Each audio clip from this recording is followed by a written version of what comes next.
Hi friends, welcome to Remachcha YouTube channel. ఆస్ట్రేలియాతో జరుగుతున్న 5వ టెస్టులో మన టీమిండియా తొలి ఇన్నింగ్స్లో వచ్చేసరికి 185 పరుగులకు ఆల్అవుట్ అవ్వడం జరిగింది.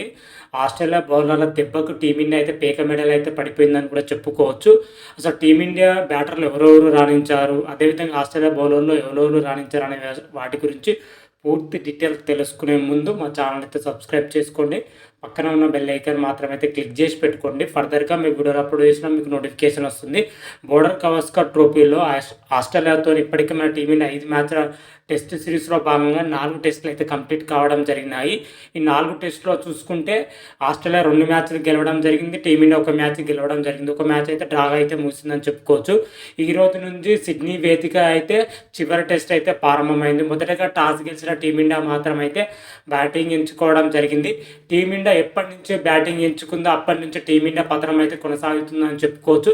గత 4 టెస్టులో టీమిండియా బ్యాటర్లు ఏ రేంజ్ రాణిస్తున్నారో 5వ టెస్ట్లో కూడా సేమ్ అదే రేంజ్లో రాణించడం జరిగింది.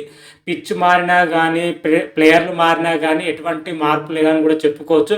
టీమిండియా బ్యాటర్లు మరోసారి అయితే దారుణంగా అయితే విఫలం అవడం జరిగింది. ఏ ఒక్క బ్యాటర్ వాళ్ళ స్థాయి తగ్గ ప్రదర్శన అయితే చేయలేదని కూడా చెప్పుకోవచ్చు.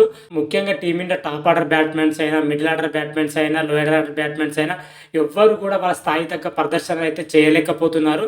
పూర్తిగా విఫలమైతే చెప్పుకోవచ్చు. మరోసారి మా టీమిండియా బ్యాటింగ్ వైఫల్యం అయితే బయటపడిందని చెప్పుకోవచ్చు.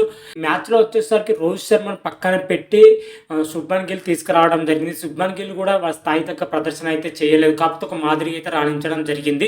ఎందుకంటే ప్రజెంట్ మన టీమిండియా ఆడిన ప్లేయర్ లిస్ట్లో చూసుకుంటే శుభ్మన్ గిల్ అయితే మంచి పర్ఫార్మెన్స్ కనబరచాలని చెప్పుకోవచ్చు. 20 పరుగులతో రాణించడం జరిగింది. ఎస్ఎస్సి జైస్వాల్ వచ్చేసరికి 10 పరుగులకు అవుట్ అవ్వడం జరిగింది. కేఎల్ రాహుల్ 4 పరుగులు, విరాట్ కోహ్లీ 17 పరుగులతోనే తీవ్రంగా మరోసారి అయితే విరాట్ కోహ్లీ నిరాశ పరిస్థితినే వస్తున్నాయని చెప్పుకోవచ్చు. టెస్ట్ సిరీస్లో తొలి టెస్టులో మాత్రమే ఒక సెంచరీ సాధించడం జరిగింది. మిగతా టెస్టులో విరాట్ కోహ్లీ తన వైఫల్యం అయితే మరోసారి అయితే నిరూపించుకోవాలని చెప్పుకోవచ్చు. సేమ్ షాట్ గత కొన్ని టెస్టుల నుంచి సేమ్ షాట్కి అవుట్ అవుతున్నాడు. మరి ఈ టెస్ట్లో కూడా అదే షాట్కి అయితే అవుట్ కావడం జరిగింది. మరోసారి అయితే విరాట్ కోహ్లీ బలహీనత పైన ఆస్ట్రేలియా బౌలర్ అయితే ఫోకస్ పెట్టడం జరిగింది. అదేవిధంగా అవుట్ చేస్తున్నారని కూడా చెప్పుకోవచ్చు. కాకపోతే రిషబ్ పంత్, రవీంద్ర జడేజా మాత్రమైతే టీమిండియాని అయితే ఆదుకునే ప్రయత్నం అయితే చేయడం జరిగింది. వీళ్ళిద్దరు రాణించడంతో టీమిండియా 180 పరుగులు దాటిందంటే వీళ్ళిద్దరి వల్ల అని కూడా చెప్పుకోవచ్చు. రిషబ్ పంత్ వచ్చేసరికి 40 పరుగులు చేయడం జరిగింది. రవీంద్ర జడేజా 26 పరుగులు చేయడం జరిగింది. అదేవిధంగా నితీష్ కుమార్ రెడ్డి గత మ్యాచ్లో సూపర్ సెంచరీతో రాణించే ఈ మ్యాచ్లో మాత్రమైతే డక్అవుట్గా అయితే వెనుతిరగడం జరిగింది. చివరిలో వచ్చేసరికి జస్ప్రీత్ బుమ్రా 22 పరుగులు, వాషింగ్టన్ సుందర్ 14 పరుగులతో రాణించడం జరిగింది. ముఖ్యంగా టీమిండియా బ్యాటర్లో చూసుకుంటే రిషబ్ పంత్, రవీంద్ర జడేజా, జస్ప్రీత్ బుమ్రా, శుభ్మన్ గిల్ మాత్రమే, ఈ 4 బ్యాటర్లు మాత్రమే 20 పరుగే స్కోర్ అయితే చేయడం జరిగింది. మిగతా బ్యాటర్లు దారుణంగా అయితే విఫలమైందని చెప్పుకోవచ్చు. టీమిండియా బ్యాటింగ్ బలహీనత ఎప్పుడు అధిగమిస్తుందని అయితే చూడాలి. ఓవరాల్గా టీమిండియా వచ్చేసరికి 185 పరుగులకు అయితే ఆల్అవుట్ అవ్వడం జరిగింది. ముఖ్యంగా ఇంత తక్కువ స్కోర్కి ఆల్అవుట్ చేయడంలో ఆస్ట్రేలియా బౌలర్ అయితే కీ రోల్ పోషించడం. ముఖ్యంగా చూసుకుంటే మాత్రమైతే ఆస్ట్రేలియా బౌలర్లో స్కాట్ బోలాండ్ మాత్రమైతే మరోసారి భారత బ్యాటింగ్ లైన్ పైన దెబ్బ కొట్టడం జరిగింది. స్కాట్ బోలాండ్ వచ్చేసరికి 20 ఓవర్లు వేసి 31 రన్స్ ఇచ్చి 4 కీలకమైన వికెట్లు అయితే తీయడం జరిగింది. భారత్ని అయితే చావు దెబ్బ కొట్టడం జరిగింది. అతనితో పాటు మిచెల్ స్టార్క్ అయితే మరోసారి అయితే రెచ్చిపోవడం జరిగింది. 18 ఓవర్లు వేసి 49 పరుగులు ఇచ్చి 3 కీలకమైన వికెట్లు తీయడం జరిగింది. అతని తోడుగా ప్యాట్ కమిన్స్ మరోసారి అయితే రెచ్చిపోవడం జరిగింది. 15 ఓవర్లు వేసి 37 రన్స్ ఇచ్చి 2 కీలకమైన వికెట్లు తీయడం జరిగింది. నాథన్ లయన్ 1 వికెట్ తీయడం జరిగింది. ఓవరాల్గా చూసుకుంటే ఆస్ట్రేలియా బౌలర్స్ మాత్రమైతే సమిష్టి ప్రదర్శనతో అయితే కనబరుస్తున్నారని చెప్పుకోవచ్చు. గత 4 టెస్టుల నుంచి ఎటువంటి పర్ఫార్మెన్స్ కనబరుస్తున్నారో ఆస్ట్రేలియా బౌలర్స్ మరోసారి అయితే వాళ్ళ బౌలింగ్ లైనప్ అయితే నిరూపించుకోవడం జరిగింది.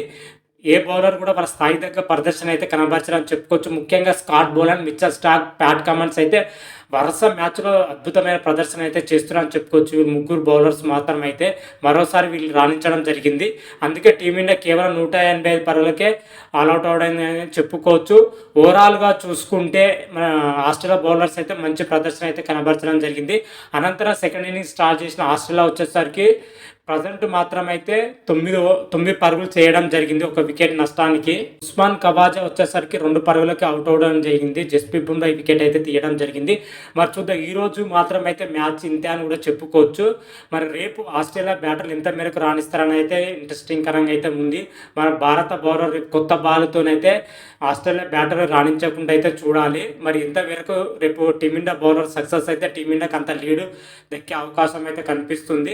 మరి చూద్దాం, రేపటి వీడియోలో మనకు క్లియర్ కట్గా అయితే తెలుసుకుందాం. భారత బౌలర్ రాణిస్తారా లేదా మరోసారి ఆస్ట్రేలియా బ్యాటర్లు రాణిస్తారా అయితే చూడాలి. రేపు మాత్రం అయితే భారత బౌలర్ వర్సెస్ ఆస్ట్రేలియా బ్యాటర్లను చూడొచ్చు మనం. మరి చూద్దాం, రేపటి వీడియోలో మనకు క్లియర్ కట్గా అయితే తెలుసుకుందాం. అంతవరకు మీకు ఈ వీడియో కానీ నచ్చినట్టయితే లైక్ చేయండి, షేర్ చేయండి. మరిన్ని వీడియోల కోసం మా ఛానల్ అయితే సబ్స్క్రైబ్ చేసుకోండి. పక్కన ఉన్న బెల్ ఐకాన్ మాత్రం అయితే క్లిక్ చేసి పెట్టుకోండి. ఫర్దర్గా మీ వీడియోలో అప్లోడ్ చేసిన మీకు నోటిఫికేషన్ వస్తుంది. హర హర మహాదేవ్, శంభో శంకర. Thank you.